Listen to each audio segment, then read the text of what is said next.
We start the movie by meeting a group of women known as the Flossy Posse. We start off with Sasha, a journalist and blogger. Then there's Dina, viewed as the ghetto black girl, but she's a free spirit woman who plays by her own rules. Lisa, she's viewed as the responsible mother and nurse and divorcee. And finally, there's Ryan Pierce, an Arthur and mogul who sells marriage and love with her husband, played by Luke Cage. But over the years, the women drift apart, as most friends do. One day, Ryan's agent informs her that the Essence Festival wants her to be a keynote speaker for their event, all expenses paid, which she accepts as she believes that it'll get the Flossy Posse back together.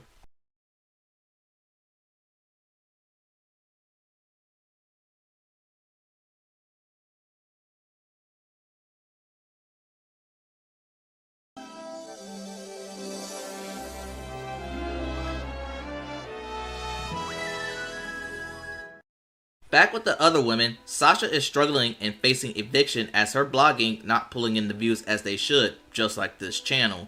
Dina, at her place of employment, crashes out over an employee overeating her yogurt, and she gets fired as a result. And with Lisa, she's thinking about staying home from the festival as she doesn't want to leave her kids behind.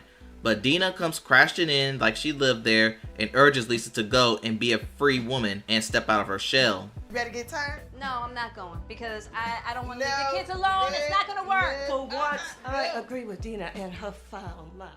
Ryan's agent tells her that if things goes well at the Essence Festival, it could open a door for a talk show with her and her husband. An agent then gets a little too touchy with Luke Cage. The posse reunites at the airport, and turns out there's some tension between Sasha and Ryan from a past incident. More on that in a bit.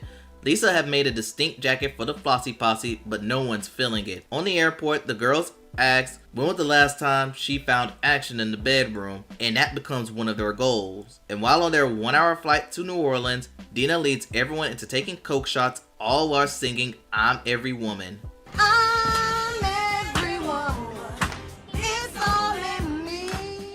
They arrive in New Orleans, and it's always impressed me to see how the city recovered from Katrina, and immediately soak in the sights and sounds of Bourbon Street. While on Bourbon Street, throwing Mardi Gras beads, Lisa catches the eye for Ralph Angel.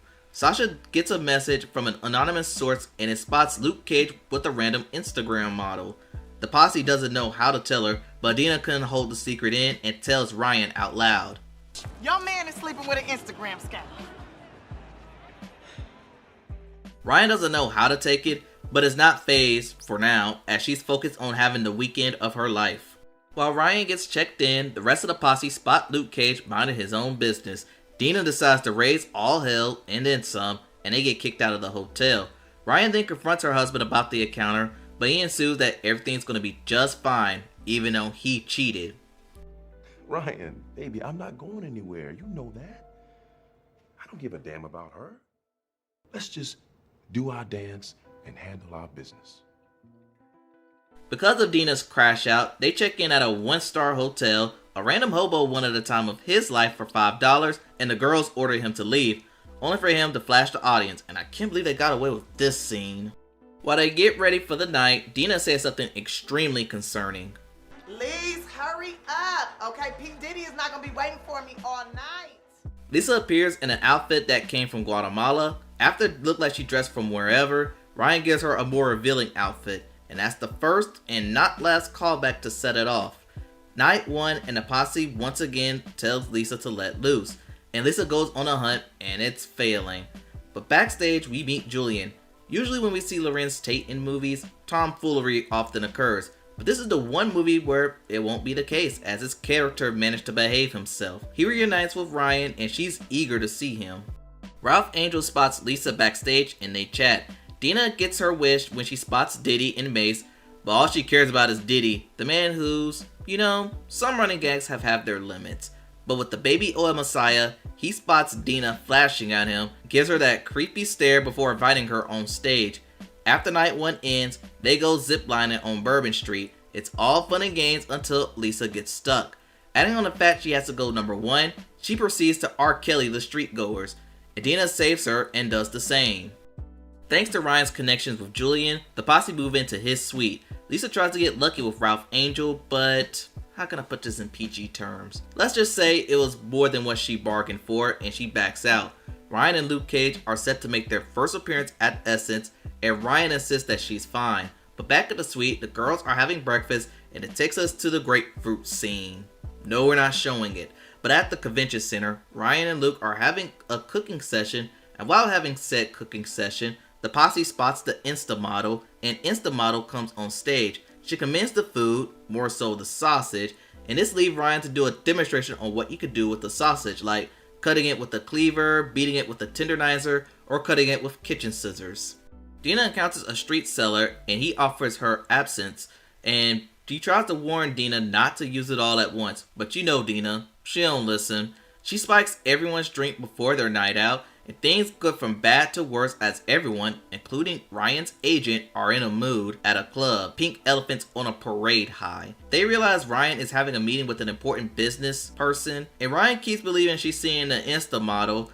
Dina thinks she is flying. Sasha is making out with the lamp, and Lisa thinks she's seeing Ralph Angel. After recovering with a bottle of water, the girls go to an underground club to hide and wearing wigs as disguises, and we get our second callback from Set It Off. Come on, let's set it off.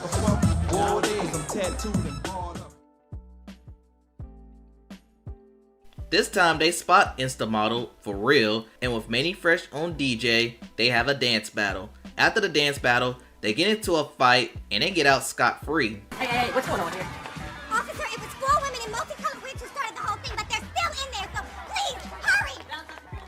At the hotel, Lisa runs into Ralph Angel, for real this time, and she proceeds to use the grapefruit technique on him, but it goes horribly wrong. What kind of freaky old school is this? One thing that I forgot to mention, Sasha is tagged to find a mega tabloid story for Essence Weekend, and she's conflicted to use the Insta model in Luke Cage, but she doesn't want to use it as her and Sasha are quote-unquote friends. While attending a Neo show at the House of Blues, Insta model tells Sasha that she's pregnant and it's Luke Cage's. They tell Ryan and she's devastated. Ryan and Luke Cage try to start a family, but Ryan is infertile. Luke Cage walks in and they have another conversation. They talk about having the Insta model to sign an NDA about the whole incident. Ryan, who cares a lot about her image, decides to let him off easy. Again! The posse is not pleased about Ryan sticking with Luke Cage, and it is at this moment Insta model comes out about the affair. Ryan accused Sasha of striking a deal to leak the affair and save her blog. Sasha denies all, and we finally find out why Ryan and Sasha weren't on the best of terms. Sasha quit her job from Time magazine to work with Ryan on her blog site. That was until Ryan met Luke Cage and left Sasha in the dust. Basically, bros before gardening tools, but opposite. That argument leads to everyone beefing, mid-movie conflict stereotype, and everyone goes their separate ways. The next day, Sasha makes a blog and apologizes for her past actions. She then makes an announcement that she's taking down her blog site. Sasha was about to leave, but the posse finds her and they beg her to stay. And at this moment, the girls try to catch Ryan's speech at the Essence Festival. Ryan sticks to the prompter and the script, but something deep down inside leaves her to go off script. She finally admits the affair, the pictures are real, her life is not perfect, expresses why she stuck around with an unfaithful man, but mentions that her friends have been faithful through thick and thin. My girls reminded me of that.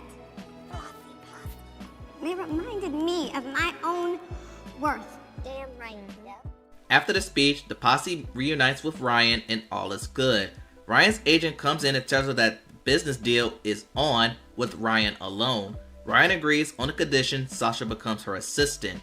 The movie closed with them celebrating the final night at Essence Fest, with Ryan choosing Julian over Luke Cage, but not before we get one final callback from Set It Off with them puff puff passing.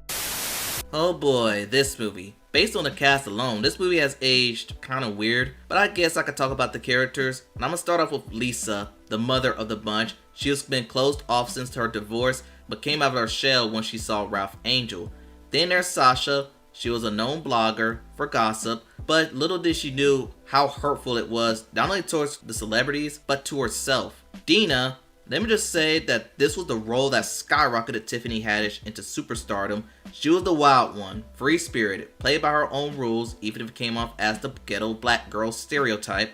There are moments throughout the movie that will leave you scratching your head, but she always had the girls' back as it was her idea to tell Ryan about the affair. In fact, Ryan was the one that frustrated me the most. After her posse told her that Luke Cage was cheating, she still stayed by her man's side to save face.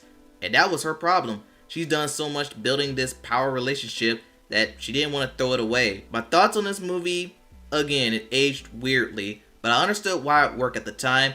I've heard rumors that Girls Trip 2 is being in the works, but that's been a rumor for the last 7 years. But as I was writing this, Tiffany Haddish did say she got the script for the sequel, so who knows? My guess would probably be 2028 to 2030 area for that movie. But as a whole, I guess I could recommend it, but set your expectations very carefully. And that concludes the Girls Trip movie recap.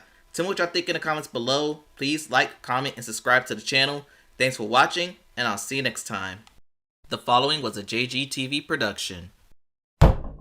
Thanks for watching.